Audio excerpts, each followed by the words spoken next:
What is up, everybody? It's Dr. Vibe here, host and producer of the award-winning Dr. Vibe Show, the home of Epic Conversations. And I'm the host of Epic Conversations, 2020 Best Podcast News Award winner, 2018 Innovation Award winner, given out by the Canadian Ethnic Media Association. I also co-host and co-produce the only online show in the world for dads and fathers that's sponsored by Dove Men Plus Care. And being part of that team, we've reached out to over 400,000 dads, fathers, and male caregivers since 2020. Also, I am a advisor and content creator and content provider to Indie Soup Media, which is an independent content creators website that is started and powered by our good friend Dr. Tachi out of Fort Lauderdale, Florida. There it is on the screen if you're watching live or on the replay. And there's over 30 content creators on that independent content creators platform now, and growing.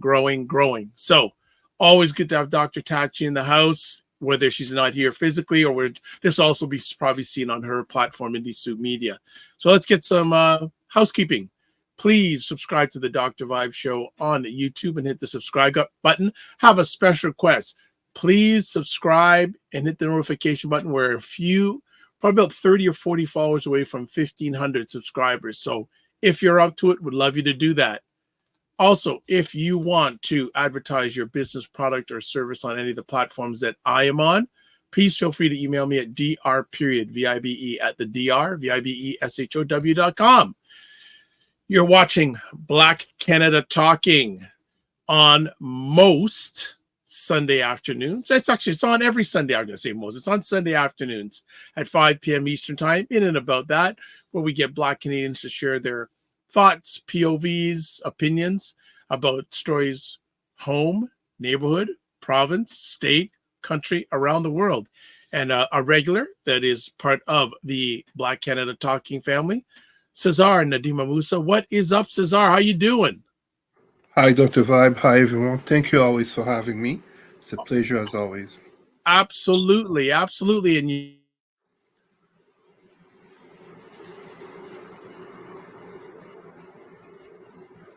Oh, I got disconnected. okay. Yeah. Can you hear me now? I hear you now. Yes. Where's the boss of the house?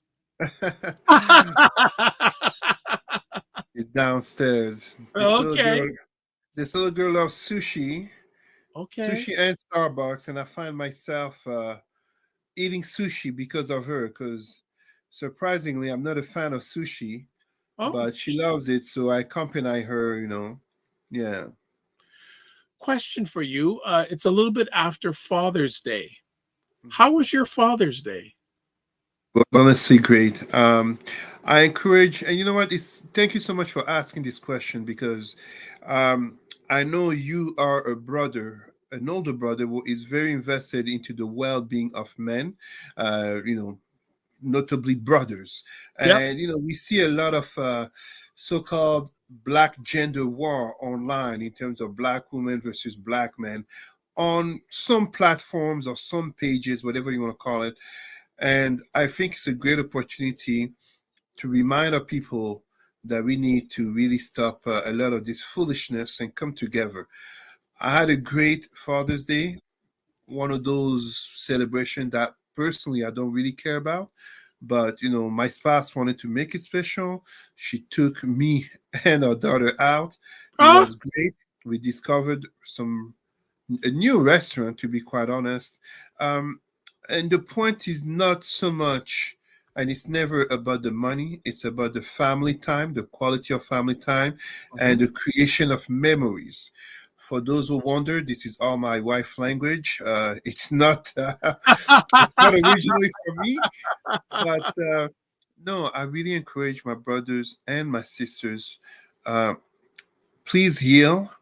Please take the time to find someone of quality as you work on yourself, as you elevate yourself, not just financially, not just in terms of education, but also spiritually, mentally, physically. Yes, improve your odds and dare to try to be with someone who deserves you as you deserve to be with them. And please, we need to stop this constant false black gender war. that we read too much of online. It's interesting. And before we get into our topics, I Mhm. I have chatted with a number of fathers about this past Father's Day, and it wasn't really exciting for them. Like I was chatting with a gentleman this morning, two of his kids didn't even wish him a happy Father's Day, and their It, relationship is sort of questionable, but they didn't mm, even wish him a happy Father's Day. well, you know what? Um, let's be honest. Um, I would not blame a man who didn't get wished Happy Father's Day, but I would invite his brother to question what has so soured the relationship between him and the children. Even if he says it's the woman's fault, the mother's fault, she created distance. Uh, and I mean, I'm father of a 3-year-old. I will not dare to pretend as if I have, grown children.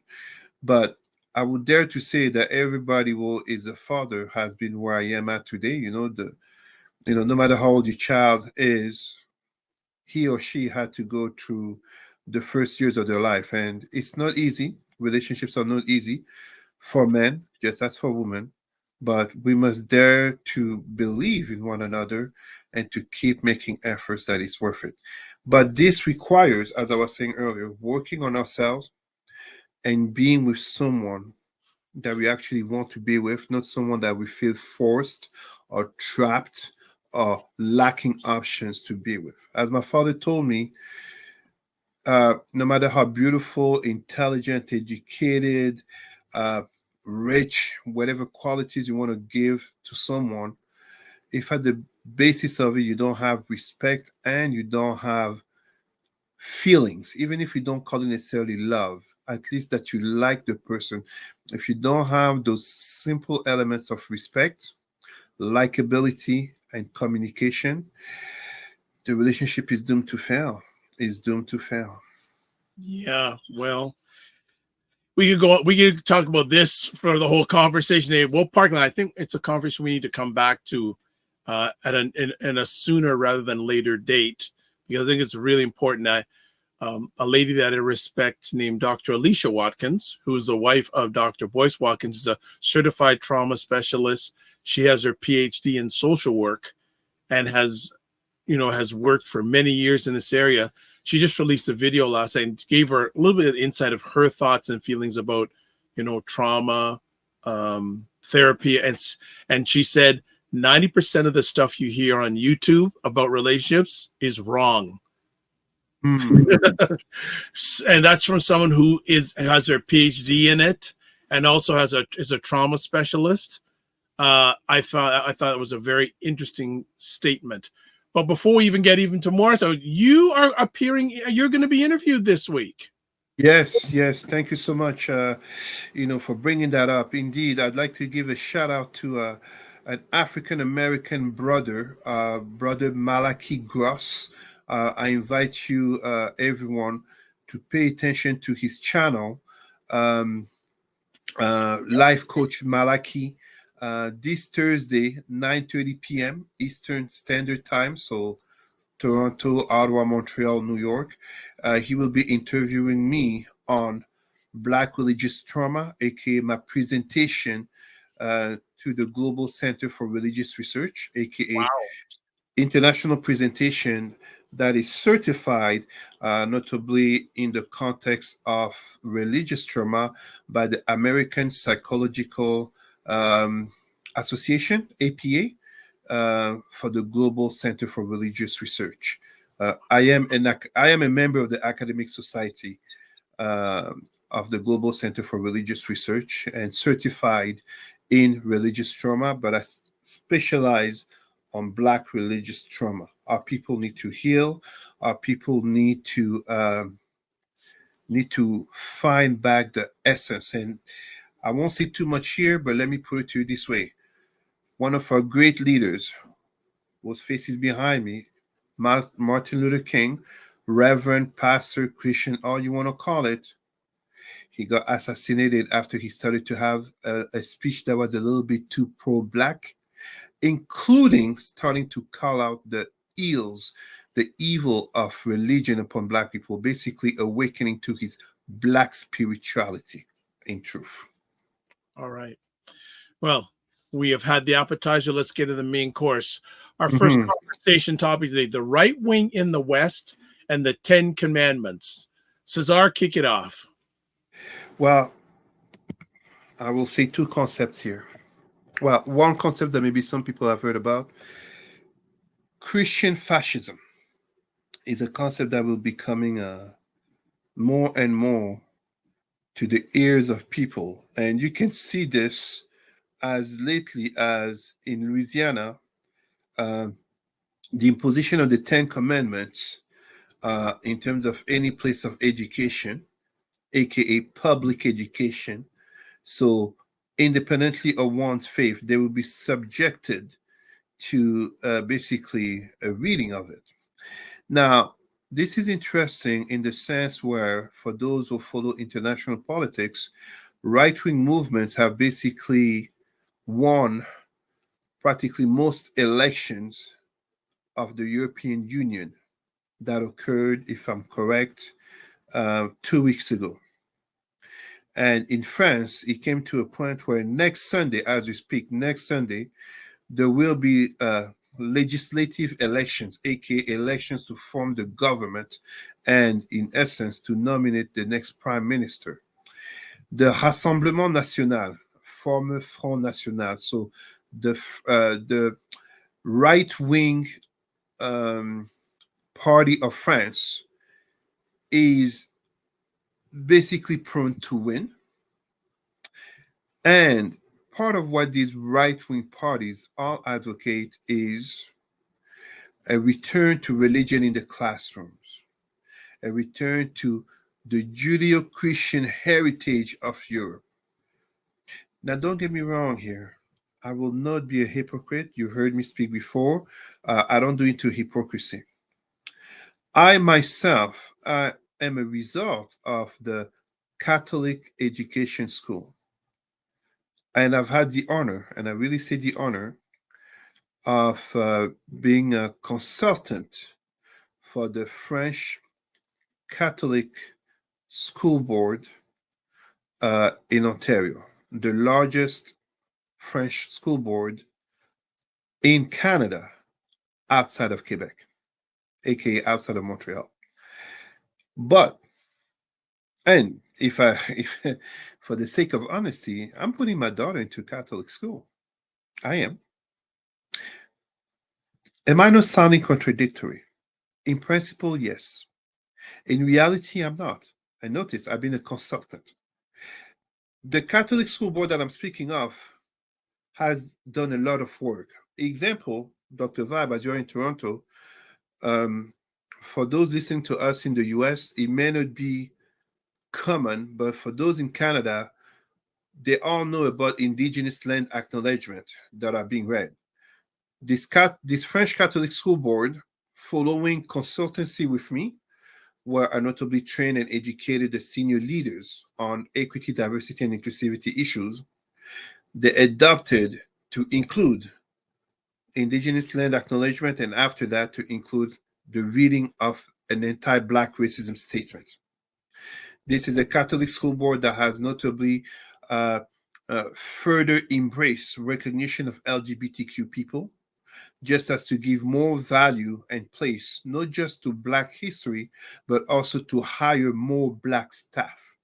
So this is not exactly, yes, it's Christian and Catholic, but quite far from what I'm speaking of in terms of right wing, which these parties in Europe, but also as we see the situation in Louisiana, but truly Trump supporters, aka those white evangelicals, they are wishing for a return to the 1950s of the white men in power, women in the kitchen and household, and blacks in segregation, if not colonization, but basically kicked out of the countries.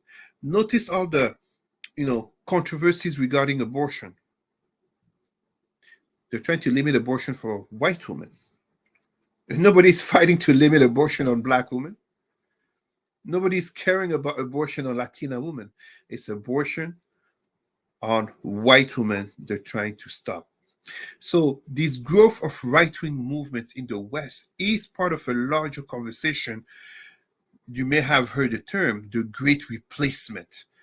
It's a it's a French. It's actually from France. A French uh, racist terminology, which basically, long story short, uh, implies a paranoia of white people that non-whites will replace them, and by replace, you have to understand will eliminate them as a revenge of history of what whites have done to them to dominate the world. But all of this is part of a greater conversation regarding changing demographics. For those who haven't heard, the falling birth rates in Western countries, and by Western include Japan here, the falling birth rate, and by default, the growing birth rate from Africa and blacks worldwide. So these right-wing movements and the use notably of religion, such as, you know, in Louisiana, the imposition of the Ten Commandments and the justification in terms of abortion, etc., are very much, and I mean very much, part of this white lash that we talk about regarding EDI, white lash, regarding the resentment, the anger of ideological whites against the progress of minorities. It's not the first time, it's not the last time, but this is the time that we are living in right now. Interesting. Let me ask, do you find the far right and Republicans strange bedfellows at all? In principle, yes, because notably when you look at Trump, the support that he has from evangelicals, Trump represents the very opposite of everything they claim to be about. We have an openly, I mean, Trump is openly racist. I don't care people showing photos of him with Muhammad Ali at an event. No, Trump is openly racist. The fact that he has people like Mike Tyson means nothing. The man is openly racist, has decades long of history of racism, but he's also sexist. And as if it's not enough, not only was it already known that he, in terms of business, he's a thief because he has stolen from the United States, but he's also a rapist. And this is the person that evangelicals in the US want to associate with. But in fairness, if someone really reads the Bible, people who committed such acts, whether it's Cain, whether it's King David stealing Uri's wife, whether it's whoever it is, uh, Jacob trick, sorry, not Jacob, Isaac tricking his brother Esau. These are people who got praised in the Bible. These are people who basically got advancement, promotions from God. So, strange bedfellows, it seems like it in terms of morality, but really, it's a racial matter. It's a matter of whiteness trying to cling to maintain its power. Whiteness basically that has reached a point where, I mean, the issues that we're talking about in terms of right wing and the Western world, and of course, I'm saying whiteness. It's not each and every white person who agrees with this. Absolutely not. But we have to understand that for those whites who agree with this, it's not complicated. They just need to convince the woman to go back in the household and have anywhere from 4 to 6 children and to kick out the migrants, to do the hard labor that the migrants do, notably cheap labor. They're not going to do it. And they know they're not going to do it. So they try by other means. This is why, notably, you end up having voter suppression, where they try to use any different type of means to restrict the possibilities of voting for non-whites. And as we are black people, foolishly, we have many black people will basically ascribe to this type of rhetoric. Will find justifications to vote for someone like Trump. Someone like Trump that they think is such a great man, and yet look at the exonerated five, aka Central Park Five. Trump would have called for any person who was black to be jailed and throw the keys away. Now, I just have to state one thing very important because I know how I'm sounding and I know how some people may hear me here.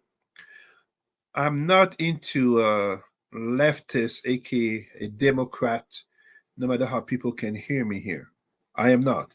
Yes, I do support um, black LGBTQ. So when people hear that, they may think, oh, Cesar is a lefty, but I'm not. But I'm also not, how do you call that, a conservative, even though I support the death penalty. I'm a Pan Africanist. I don't do into the Western political lens of left and right. No, I'm a Pan Africanist, and my Pan Africanism will have me calling out the Republicans just as calling out the Democrats. The only difference is if you are truly and honest, very honest, uh, right wing parties in the West, whether we call them Republicans or we call them conservatives in Canada, tend to be more openly racist, more in denial of racism as well. I mean, we're talking about the Republicans in the US. Right here in Canada, the Conservative Party, despite not to be some black members, such as, I'm forgetting her name, I'm thinking Lisa Leslie, but I'm No, not. Leslyn Lewis. Yes, yes. Uh, Despite having some black members, the Conservative Party right here in Canada denies the existence of systemic racism. It denies, despite all the documented proofs and all that. No, so So what do you feel is the basis of the rise of the right wing in many Western countries? What's the reasoning? excellent question. So it's complex, and I'm trying to summarize it. I'm going to try to summarize it to three elements. Part of the reason is because of the failure. So I'm going to try not to make it too complicated. 1991 to 2001, shift in the Western world. So 1991, you had the fall of the USSR. So basically, the failure of communism.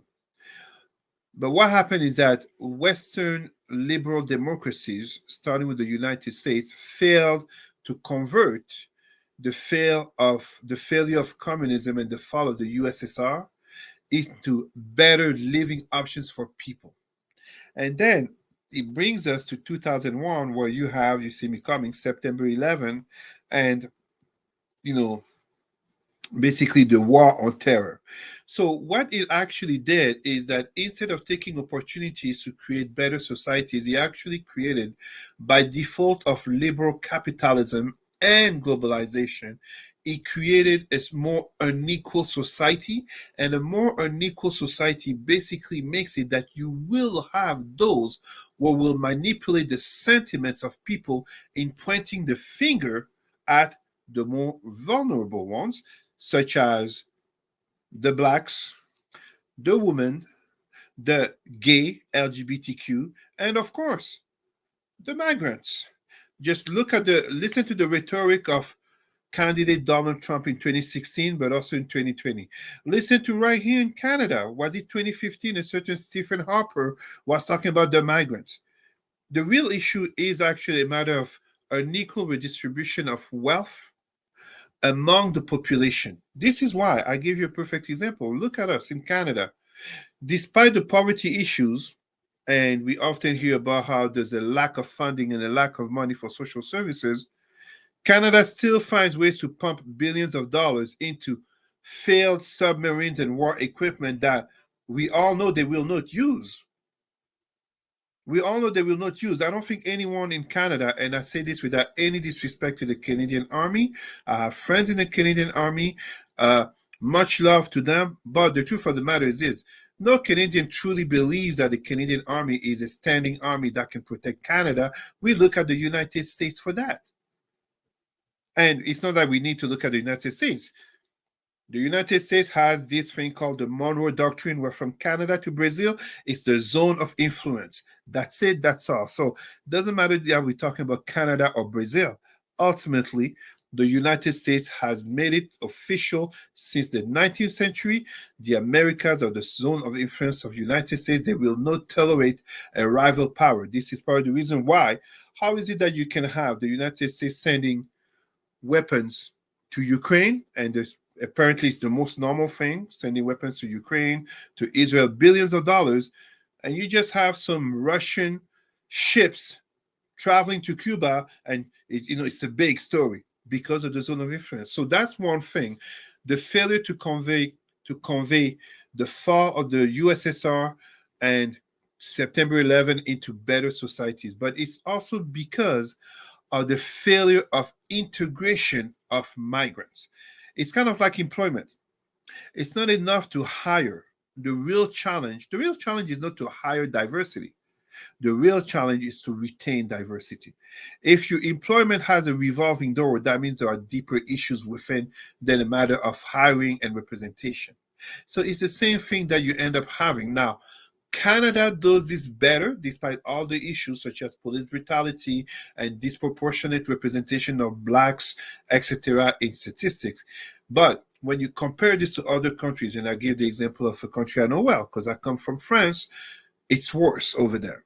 So the proper integration of migrants is fundamental. When that fails, what ends up happening is that it creates more resentment from what I call the Johns and Marys who are born on the wrong side of town, aka born in poverty, will become manipulated by intellectual whites such as Jordan Peterson, such as Mathieu Bocoté on the Quebec side, Eric Zemmour in France, will basically manipulate the sensitivities, aka the ignorance, the poverty, and point the fingers to those minority groups that are women and the feminists.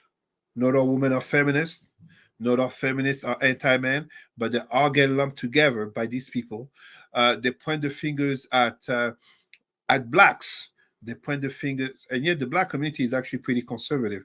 But they point the fingers to women, blacks, LGBT, migrants, etc., in terms of claiming if you are white and poor and you're suffering, it's because of them.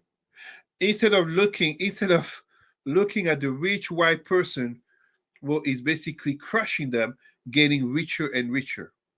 And I would say the third aspect of this resentment is a general change of society. When you are used to being on top, and here I can give the example of South Africa uh, um, post apartheid, where you have blacks who are called the born free. So they're born after apartheid. They've never known apartheid, and the reality being different, the perception of poverty is different than for those who were born during apartheid. This is why the ANC of Cyril Ramaphosa got its lowest score. They cannot play any longer on the emotional victimization from apartheid. So what ends up happening is simply that the change of society, those who are used to being at the top basically get pushed over, and they're looking at religion no longer being in school. They're looking at men not earning enough.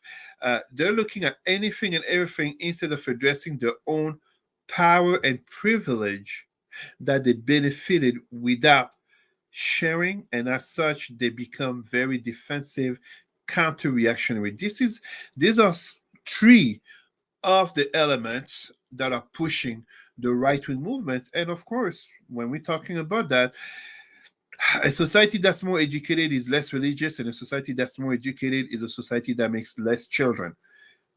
White people are having less children. They're Yes. living longer, but they're having less children. And they're looking at the minorities having more children. They're looking at more and more people, notably white, coming out, embracing the LGBTQ identity. These are things that make many, many, many feel very uncomfortable and resentful.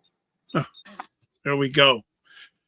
I think we just got a good breakdown, and I think it's a great time to take a break because Cesar laid it down on what's going on. And definitely people keep a watch on what the elections say in France. You may not live there, but it's going to have a big impact. Oh yeah.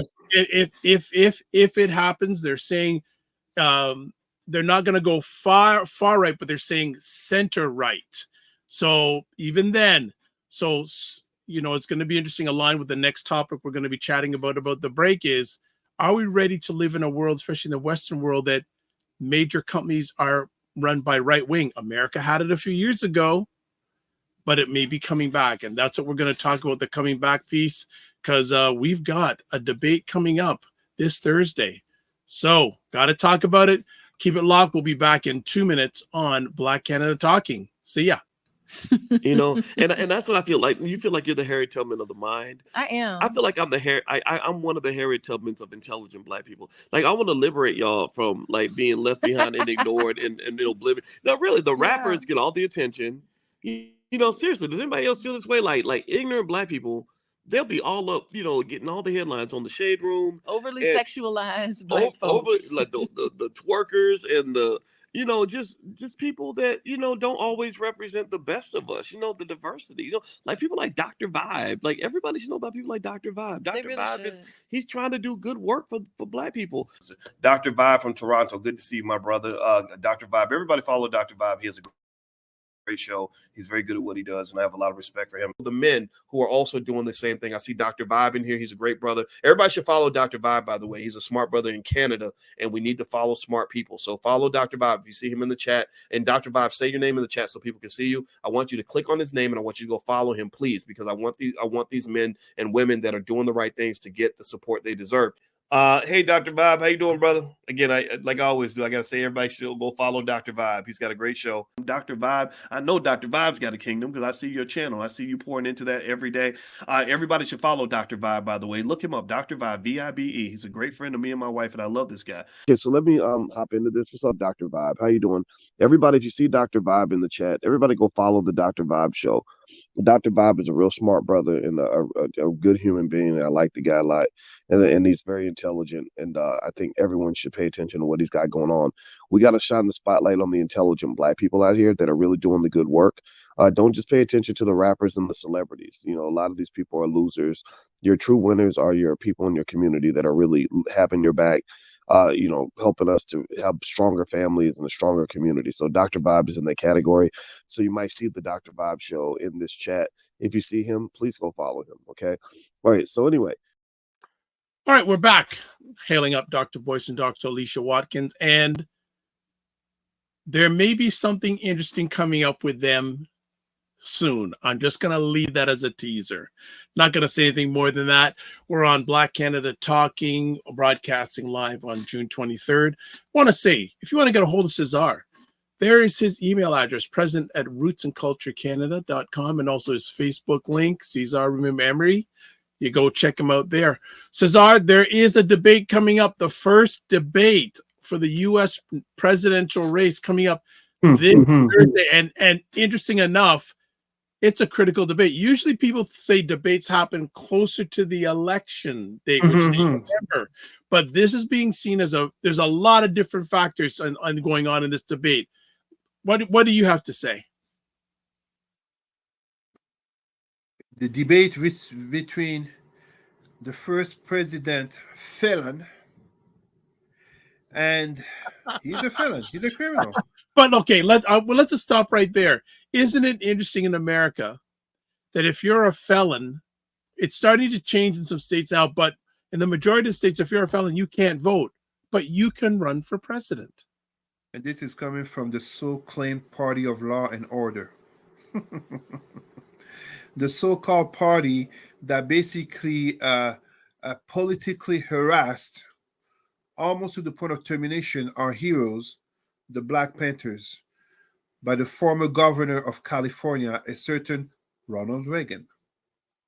This is coming from the party of law and order that basically, the war on drugs took it to another level, that how can I put it? Overwhelmingly targeted Black communities and Black families until a certain, am I forgetting his name? Is it Noriega or North? The Iron Gate Iron Gate scandal in the 80s, where the U.S. government ended up admitting that they were the ones who were bringing the drugs into black communities. This is the same president who basically, what was it again? The Central Park Five, that how they should be jailed and the keys thrown Yes, away. yes, yes, yes, yes. This man who is a crook in business, and this is not any personal attacks or I hate Trump. No, no, no, please. Why do I know Trump to hate him? Who do I hate? I don't hate anyone.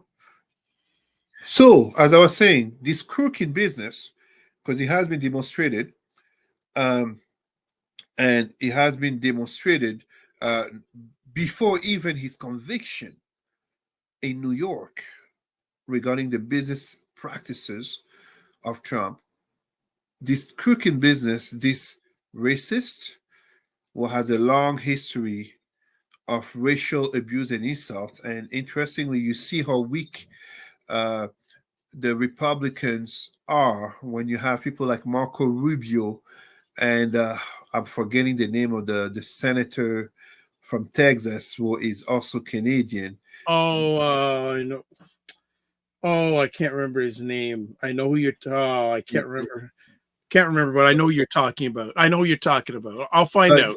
but all of them, Marco Rubio, Mitch McConnell, having gone to kiss the ring of Trump because they're so scared of his base, aka the MAGA, aka the very likeliness that Trump, well, the certitude that Trump will get at least 30% of votes.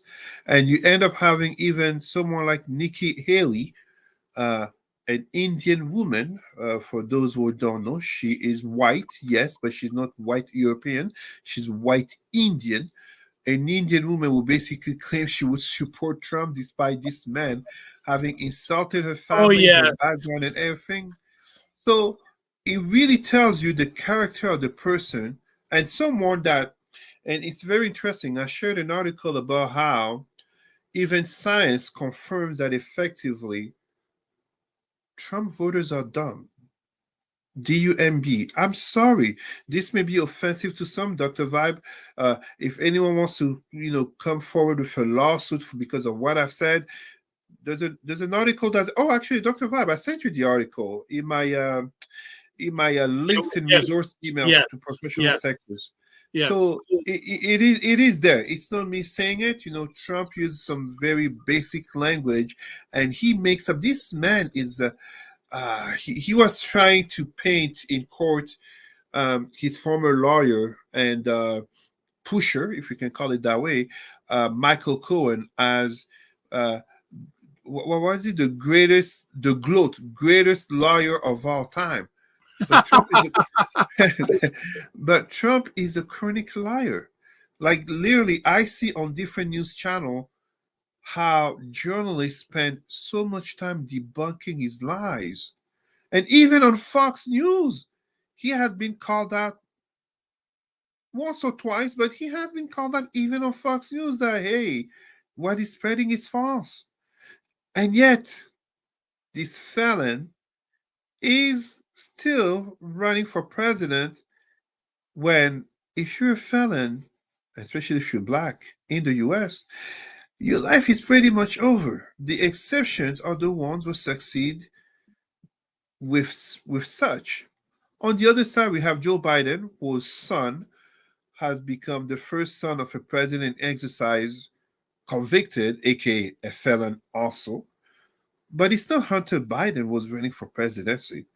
And interestingly enough, Hunter Biden has basically come forth with a defense regarding the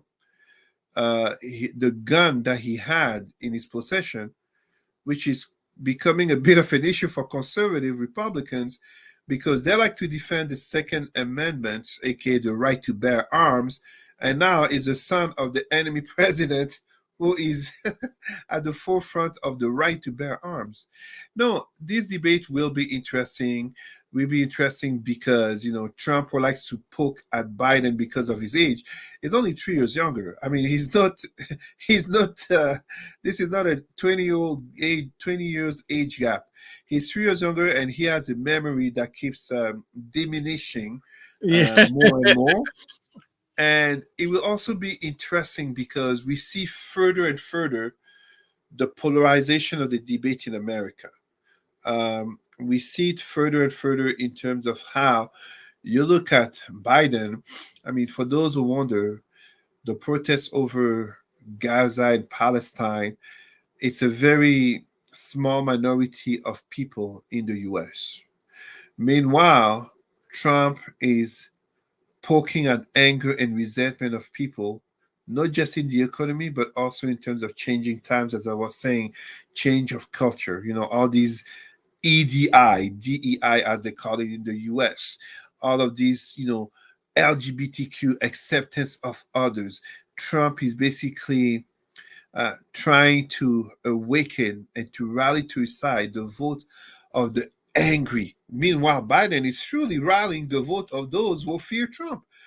Neither man is truly popular. Yes, Trump has more popularity because it's kind of like a sect. Like, I'm purposefully repeating some of the language that we hear in the news, but it's true. MAGA, it's a movement that's like a sect. It's nothing compared to what the Tea Party used to be.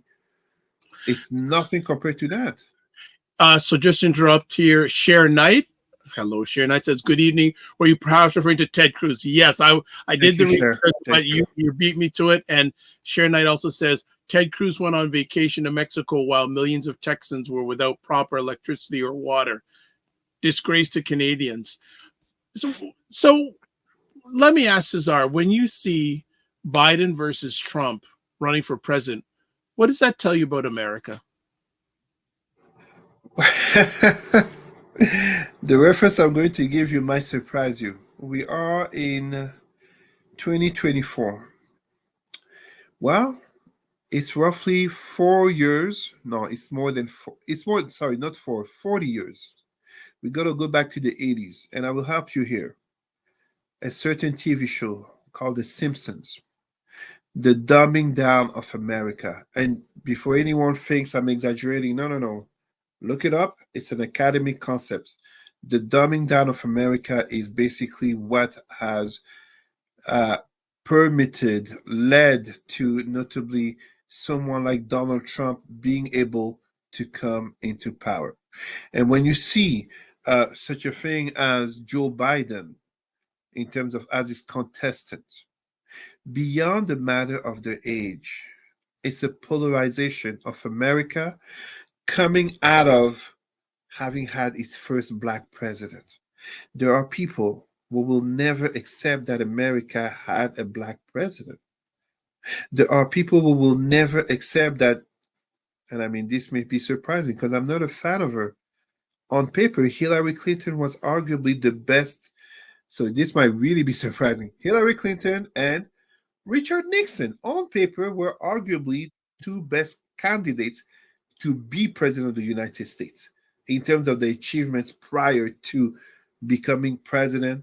Hillary failed, of course, but it's basically a society, an empire that's crumbling from within. It's like something I often tell people. Whether you talk about enemies of America, you don't need to invade America. You don't need to do an open war to America. America kills itself. Just look at the number of people who die every year due to gun violence, and yet you have the power of the NRA and people like Wayne LaPierre. I can't remember if he's still the current. No, he got turfed out. There you go. He got turfed out. Yes, Wayne LaPierre is no longer ahead of the NRA, and that's a huge scandal there too. You see, this is a society where, but I mean, it's an empire. It doesn't just crumble by itself, and it doesn't just crumble because of external forces. It crumbles from within first before the external. And this is why we're seeing in America, oh yes, America is still very strong. But to give you some perspectives, I was still reading today about how China has already overtaken America, depending on how you're looking at economic data. China has already overtaken America economically. But the true takeover as number one power in the world is expected to come between 2050 to 2100. And we're talking about also India becoming stronger. We're talking about other countries such as Nigeria, such as Brazil. These countries have a lot of black people. And Africa, with its booming demographics, where by between 2050 and the end of the 20th of the century, so 2100, you are talking about one human out of three who will be Africans. I I, didn't say black. I was going to ask you this question. You may know this. Would you say Africa is the only continent in the world of continents that's having an increase in overall population? Hmm. I don't know. Excellent question. You may or may not know, but because we know that the continent of Africa, the population is rising, but in other places in the world, for example, China, reduced birth rate. North America, reduced birth rates, reduced birth Yes. rates. Yes. So it's a matter of perspective of how you look at it. So when we're talking about demographics, it's more visible when you look at places like Japan, South Korea, Italy, you have crisis, and we're talking here about uh, what one could call the indigenous populations, right? Not talking about migrations. When you look in terms of continents, well, even China is seeing a declining birth rate, notably due to the one-child policy that they used to have, but also because of the increased cost of life. Uh, Africa, the reason you have such explosion of demographics is not just because of poverty, as so many people like to say, and lack of education or even oppression of women. Africa is greatly unpopulated. It may be shocking to people after decades of hearing that Africa is overpopulated and they need to reduce the population. Absolutely not. I'm going to come back to slavery and colonization here and remind people. Before you go any further, just want to, there's some good questions coming up here in regards to, but I just took a look, the top 15 countries with the highest fertility rates, births by women. This is from the World Bank. Okay. Niger, Angola, DR Congo, Mali, Benin, Chad, Uganda, Somalia, South Sudan, Burundi, Guinea, Mozambique, Guinea, Bissau, Nigeria, Sudan. So the majority of the countries on that list are on the African continent. But it's no surprise. It's no surprise. We're talking about since the 7th century.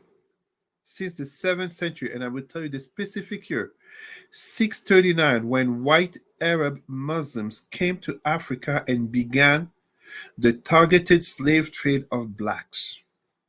We're talking about, and this led to, I am one to say, the numbers of 100 to 200 million Africans deported as killed. And when we talk about the Western transatlantic slave trade that truly began in the 15th century, 1443, 1444, with the Portuguese in Capo Verde. They say 15 million. Those are the lowest numbers that can be certified. So you can estimate that it is much more than 15 million. Africa got depopulated. And when I say depopulated, it wasn't the senior citizens they were taking away. It was the youth. It was the teenagers, young adults, adults in the 30s and 40s who basically could reproduce. So here you having a continent that is not exploding in demographics, a continent that is catching up to what was taken away from him. If you get stolen $1 million, suddenly you're making a lot of money fast. Are you really making a lot of money fast? Or are you trying to catch up to the million that was stolen from you? Like, we have to be realistic here. So yes, it's easy to say, like I was saying earlier, that these African countries are having an exploding birth rate because of poverty, religion, lack of women's rights, etc., etc. But it's also in reaction to the harms of history, slavery and colonization, but also ongoing neo-colonization and globalization that is not truly benefiting Africa. I mean, last week, uh, today is Sunday, so earlier this week, there was a conference in Paris on health and safety of medication. How many people realize that? I think if my math is correct, it's 90 or 99% of medication in Africa are not made in Africa. This speaks to the state of the development of this country. So by default, what ends up happening? People will have more children. They're not living a better life. And at the same time, they're not living a better life. You have so many who are exiting the continent looking for a better life. So the number of blacks, of Africans will also increase in Western countries. This is something that makes these white right-wing militants be very nervous. All right, we got to bring it back. We went a little bit off topic, but we'll come back to it now. Sharon Knight has a question. What are your thoughts on the rumors that President Biden may step down and Gavin Newsom may replace him and run against 45? Are you saying do you think any truth to that rumor? No, I do not. Uh, as unpopular as Joe Biden is, how many people actually know Gavin Newsom, to be quite honest, outside of California and outside of, actually being Democrat Party fans or supporters? They don't know him. It would be a very unwise move, to say the least. She also asked, the argument seems that many people will simply vote for 45 out of fear that Vice President Harris will take over if President Biden is no longer able to function as president. What do you think? I think, I don't know. That one I don't. Is it fear of the black woman? Listen, let's be blunt here. Canada had the fake. When I say fake, this woman was not fake. Um, and I'm having a memory blank right now. Canada had a female prime minister for a few months, Kim Campbell. There you go. But that was to avoid a humiliation of defeat on Brian Mulroney's Conservatives. We are here in 2024. America has not yet had a female president, and as I was saying, one of the two best candidates to be president were Richard Nixon and Hillary Trump. I'm talking here in regards to American interest. You mean Hillary Clinton, not Hillary Trump. She would never allow that last name. Hillary Clinton. Did I say Hillary Trump? Yes, you did. Okay, from a black perspective, are they really that different? To be quite honest, I mean, if I were Haitian, Hillary Clinton, Hillary Trump, same people, right? But yes, Hillary Clinton. Mexico just elected its first female prime minister, who is also of Jewish background.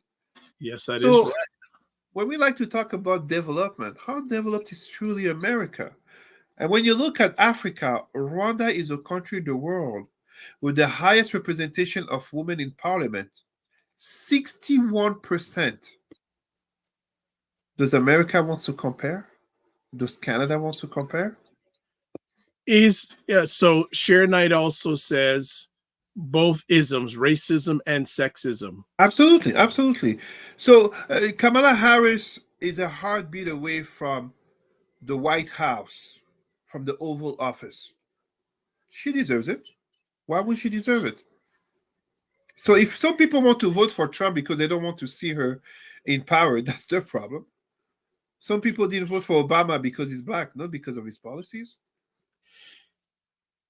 Do you feel that a number of Americans feel that the best for America is to go to the past of America? Past of America. When you're black, what does that mean? When was America ever great for us black people? Okay, let me rephrase it. Do you feel a number of non-melanated Americans feel that the best of America is the past of America? That's because they don't know their own history.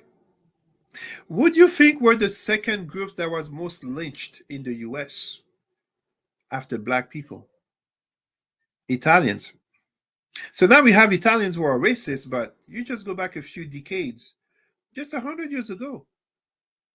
Just as I give trainings and educate public servants and senior leaders, why is it that the mafia, aka organized crime, was created by the Irish, Southern Italians? So it's not just Italians, Southern Italians, aka Sicilians, and Jewish people. 100 years ago, they were not considered white. 100 years ago, they were not considered white. When we look at someone like Clarence Thomas and his Becky of a wife, does he want to go back to 1966? I didn't say 67, Loving versus Virginia, that allowed interracial relationship to be legal. I'm talking 1966, when it was illegal. To what extent do people, aka white people, truly want to go to the past of America, considering when we look at the example in courses, why Kansas keep voting Republicans when Republicans, and this is not exclusive to the state of Kansas, Republicans have a habit of lying to the voters by always playing on fear, insecurity, and sentiments of the past being better while they keep pocketing themselves. They're in bed with big oil, they're in bed with big pharma. Like, I absolutely sound like I'm a leftist, but I'm not a leftist. But we got to call it what it is. So what ends up happening is simply that time and again, when whites talk about wanting to go back to the past, such as I see those people with the MAGA hats and being so ultra MAGA and all that, you know what it reminds me of? It reminds me of what happened on the other side of the ocean. Every time you have a baby born at Buckingham Palace or Windsor Palace, and you have all these people being so happy for the birth of a new prince, or you know what I mean? These people are the descendants of the peasants who were crushed by the royalty, who were killed.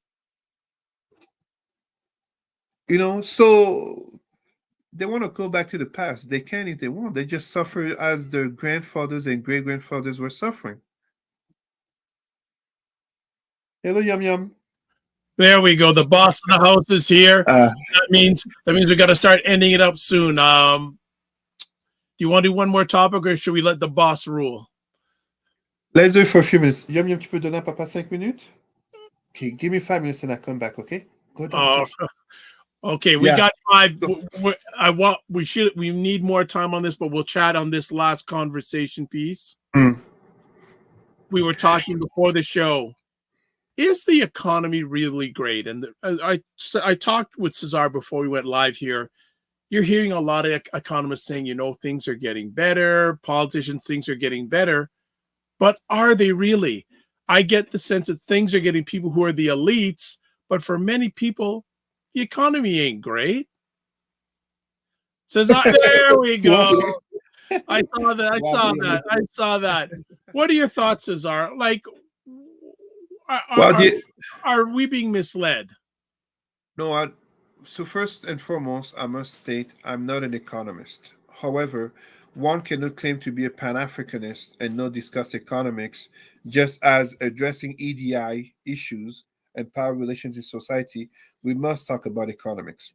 So what really ends up happening is simply that the real issue is less about whether the economy is great or not, but a matter of wealth redistribution. We live in basically in a society where the rich are getting richer and the poor are getting poorer, and there's a diminishing of the middle class. Yet, and let us give this Pan-Africanist angle here, a great philosopher of the 20th century called it out. His name, Tupac Shakur. What did he say? He was talking about how they can't feed the poor but always have money for wars. Let's look at how many billions are going. Zaza, please hold on. Let's look at how many billions are going for Israel.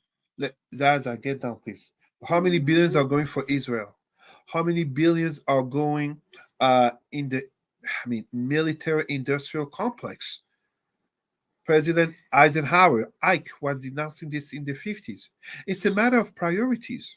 That's all it is. It's not a matter of so much the economy. The economy, apparently, from what the experts are saying, is doing better, but the people are not really feeling it. The people are not really seeing the dividends of that economy being redistributed into social programs. Meanwhile, they're seeing The rich are getting richer. The celebrities becoming richer. At the same time, it's a matter of value and culture. The same people who will complain about the price of gas will still go buy tickets for the basketball game. They will still go buy tickets for the concert. So it's where they choose to put the money. Like at the same time, you can't complain of the rising price of gas, very rightfully, and yet you're the same person who was buying tickets to go see some celebrity. Just look at what happened. I'll give an example. What's his name? That artist, Chris Brown, and having fans, especially female fans, paying over $1,000 to take a photo with him. They're not broke. They're clearly not broke, but they have misplaced priorities. We talking about the economy? Let's be honest here. Let us dare to be honest among black people here. We hear a lot of black people will talk about, how they're broke and the economy and this and that, but they're gonna go buy the next pair of Jordans. They're gonna go put that $200, $300 into sneakers that are worth what?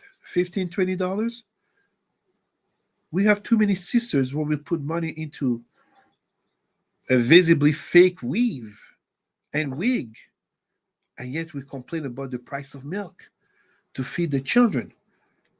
I'm sorry, I have to be blunt in saying this. We basically have black people who will complain about the economy and the price of this and that, but they will go waste their money into tithes in church every Sunday. It becomes a problem. It's not just absolutely, yes, the experts seem to all say the economy is doing better. And technically, under Trump, what made the economy seem good to many was thanks to the Obama administration. It wasn't because of Trump per se. Trump still shows that he does not understand the topics that he talks about. He's a populist. He will say anything and everything if it helps to get him votes. That's why even people, Republicans, notably evangelicals, he keeps flip-flopping on them. 1 week he'll say he'll agree with this, catch him 2, 3 weeks later, say the opposite. He doesn't know the topics and he doesn't have a clear position on things. So when people ask if the economy is really great, I'm not an economist, please. I'm not here speaking in terms of facts. I'm speaking from my opinions, but educated opinions that basically allow me to say wealth redistribution. Look at how much money is being put into the military, into helping Ukraine, helping Israel. Notice when we have migrants, refugees coming from Haiti, Congo, all those black countries and Arab countries, the facilitation is difficult for them. Social services are difficult for them. But if they're coming from Ukraine, it's a red carpet. As I teach public servants and senior leaders, it's important to understand the notions of interest, will, and means. You cannot live in a society where the rich get richer and actually think the economy is doing bad. It is doing good. The wealth redistribution is what's not happening truthfully. But at the same time, it's too easy to just point the finger at rich people. Common people struggling to pay their bills, somehow, some way find the ways to pay for that concert ticket, to pay for that sports ticket, to pay for those weaves, to pay for those sneakers while complaining. That's a problem of culture and values, of misplaced priorities. That's basically it. For the culture, that term, for the culture, for the culture. Well, look, we'll end it off there because Boss Lady is ringing. But there was a comment here. I don't know if you can answer it or not. Roy, he said, how do you explain Maloney of Italy having the best approval rating of all G7 leaders? It's not surprising. So this is an excellent question because I was actually addressing that yesterday on a platform in France where, a lot of black people are fearful of the elections next Sunday in France. So, and these elections, listen, people are following them from Canada to Brazil, people in the right-wing parties. Because if France officially, France is one of the, I mean, I hate to put it that way, one of the most important countries in the world in terms of influence. So one of the things that happen is when you ask about Meloni, it's the same thing as in France. In politics, it's important to understand there's a difference between the rhetoric and the ideological discourse, notably to get elected, versus the reality of being in power and running government and society. We saw this very well with the Trump rhetorics from 2016 to 2020, between what he claimed that he was assuring that he would do. You would basically be thinking that, if you Muslim, you're going to be kicked out of the US, or if you're Latino, blah, blah, blah, you can't get in. No. In politics, there's a difference between rhetorical and ideological discourse versus the actual practice of power. And what happens with Meloni, this is something many people don't know. Openly fascist party, no problem. She was very blunt and honest about that. Good. Well, I mean, it's not good to have a fascist party, but she was good on being honest. But she adjusted her politics. This is the same fascist party leader who opened immigration to, I can't remember if it's 400,000 or 450,000 migrants from Africa in accord with African governments, who basically worked on basically renegotiating the geopolitical relations of Rome, aka Italy, with other African nations, notably in terms of development. This is the Italy that calls out France on neocolonialism, notably with the franc CFA, aka French uh, economical policies in Africa that keep impoverishing Africans while maintaining France with a zone of influence in Africa, what is called le pré-carré africain. You see? I am so sorry. She's 3 years old, she's doing her thing. Oh, it's all And right. It's cool. It's hey, she's part of the show, so I accept it. she's saying bye to her friend by the window. Sarah is leaving. You said bye to her. Good job, Yum Yum. Good job. All right. Well, look, as always, thanks for taking time No, to hang thank out. you. Thank you. As always, looking forward to always having you on. As always, if you want to get in touch with Cesar, it's in the comment section on any of the platforms you're watching the replay on. And anything coming up with you? Anything you're working on? Any presentations, etc.? I know you have something on Thursday. Yeah, Thursday, 9:30 p.m. Please reach out on the YouTube channel, but also Facebook. Brother Malachi Gross, Malachi, Malachi, Gross, Gross, Life Coach Malachi on YouTube. He interviewing me at 9:30 p.m. on Eastern time on religious trauma. So this is based on my presentation that went international for the certification course of the. Did you hear that? Yes, I did. Just telling her friends were outside. She's smiling. Oh yeah, okay. Charlotte is coming over. Thanks for informing me. Well, she's the boss of the house. I told you. Don't you know that by now? I know that.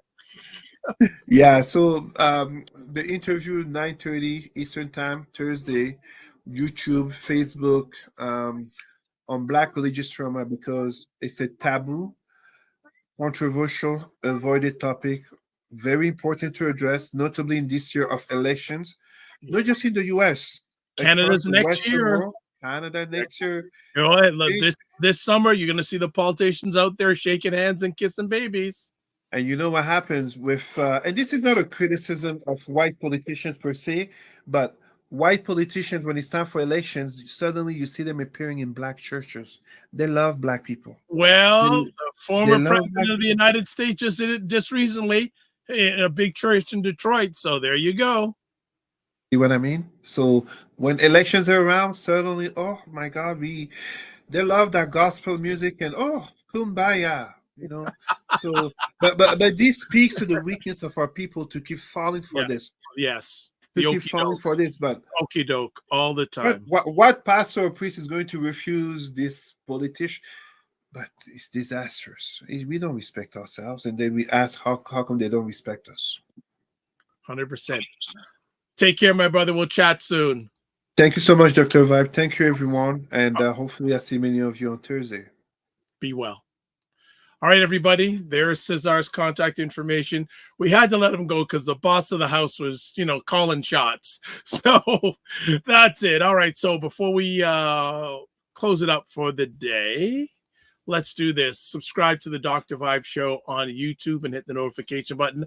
At this time, we're about 30 or 40 subscriptions away from 1,500 subscribers. So if you're up to it, please subscribe. And also follow the Dr. Vibe Show on Instagram, LinkedIn, and Facebook. If you want to advertise your business product or service on any of the platforms that I'm a part of, please email me, dr.vibe@thedrvibeshow.com. And you can watch replays of this epic conversation on the Dr. Vibe Show on YouTube and Facebook and the website, thedrvibeshow.com. And here are all the places you can touch base with me. Website, as I mentioned, thedrvibeshow.com, YouTube, Facebook, and LinkedIn, The Dr. Vibe Show, which is THE space DR space VIBE space SHOW. Instagram at the DRVIBESHOW, X/Twitter at DRVIBESHOW, and email dr@the DRVIBESHOW.com. That's it. So as always, we end off with this. Live your life as a dream. If you can dream it, you can make it. Sometimes you have to get small to get stronger. Block assumptions and aim bigger, aim better, aim higher, aim wider. Love, faith, and respect. And remember, don't just manage your time, manage your energy. And remember to give yourself grace. God bless. Peace be well. Keep the faith and walk good.